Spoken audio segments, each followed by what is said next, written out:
இசைஞானி இளையராஜாவின் மகளான பவதாரணி சமீபத்தில் உடல்நலக் குறைவினால் காலமானார். அவருடைய இறப்பு ஒட்டுமொத்த திரையுலகினரையும் ரசிகர்களையும் சோகத்தில் ஆழ்த்தியிருக்கிறது. அவரின் ஆன்மா சாந்தி அடையணும் அப்படின்னு நீங்கள் நினச்சிங்கன்னா இந்த வீடியோக்கு ஒரு லைக் கொடுத்துட்டு தொடர்ந்து இந்த வீடியோவை பாருங்கள். பவதாரணி இறந்து சில வாரங்கள் கடந்த பிறகும் பவதாரணியை பற்றிய பேச்சு இணையதளத்தில் இருந்து கொண்டே தான் இருக்கிறது. நேற்று கூட பவதாரணி கடைசியாக எடுத்த புகைப்படங்களை இயக்குநரான வெங்கட் பிரபு தன்னுடைய இன்ஸ்டாகிராம் பக்கத்தில் பகிர்ந்து தன்னுடைய வருத்தத்தை தெரிவித்திருந்தார். இப்படியான நிலையில்தான் நடிகையான குட்டி பத்மினி பவதாரணி குறித்து சில உண்மை தகவல்களை பேட்டி ஒன்றில் பேசியிருக்கிறார். அதில் பவதாரணி உடல்நிலை மோசமாகிவிட்டது என்பதை தெரிந்திருந்தும் அதை பற்றி வெளியே சொல்லாமல் அவருடைய குடும்பத்தினர் மறைத்ததற்கான காரணம் என்ன என்பது பற்றியும் குட்டி பத்மினி அதில் பேசியிருக்கிறார். பவதாரணி வீட்டில் செல்லப்பிள்ளையாக இருந்தாலும் தன்னுடைய திறமையை வெளி உலகத்திற்கு காட்டுவதற்கு ரொம்பவே போராடி இருக்கிறார். ஆரம்பத்தில் இளையராஜா பவதாரணி பாடுவதற்கு சம்மதிக்காமல் இருந்த நிலையில் பிறகு தன்னுடைய மகளின் திறமையை பார்த்து அவரே சம்மதமும் தெரிவித்திருக்கிறார். அதற்கு பிறகு பல திரைப்படங்களில் பாடிய பவதாரணி எந்த இடத்திலும் தான் ஒரு பிரபலத்தின் மகள் என்ற பிகு பண்ணாமல் எளிமையான ரூபமாக தான் இருந்தார் என்று அவரோடு பழகிய அனைவருமே சொல்லிக் கொண்டிருக்கிறார்கள். இப்படியான நிலையில்தான் அவருக்கு புற்றுநோய் பாதிக்கப்பட்டிருக்கிறது.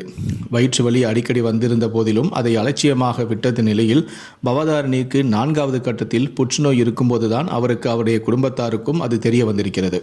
இந்த அதிர்ச்சியான செய்தியால் அவருடைய குடும்பத்தினர் அனைவருமே அதிர்ச்சியில் இருந்தாலும் இந்த செய்தியை வெளியே யாருமே சொல்லாமல் தான் இருந்திருக்கிறார்கள்.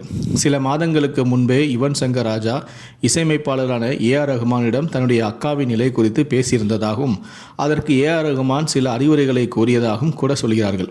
ஆனால் இது ரசிகர்களுக்கோ செய்தி சேனல்களுக்கோ இந்த செய்தி தெரியாமல் இருந்திருக்கிறது. இதற்கு காரணம் என்ன என்பது பற்றி வெளிப்படையாக நடிகையான குட்டி பத்மினி பேசியிருக்கிறார். அதில் இந்த கஷ்டமான விஷயத்தை பற்றி வெளியே தெரிந்தால் ஒரு சிலர் ஐயோ இப்படி ஆகிவிட்டதே என்று பரிதாபப்படுவார்கள்.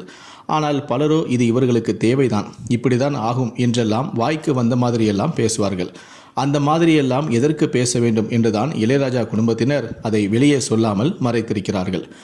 ஆனால் பவதாரணியின் விஷயம் இளையராஜாவுக்கு கூட தெரியுமா என்பது எனக்கு உறுதியாக தெரியவில்லை என்று குட்டி பத்மினி பேசியிருக்கிறார்.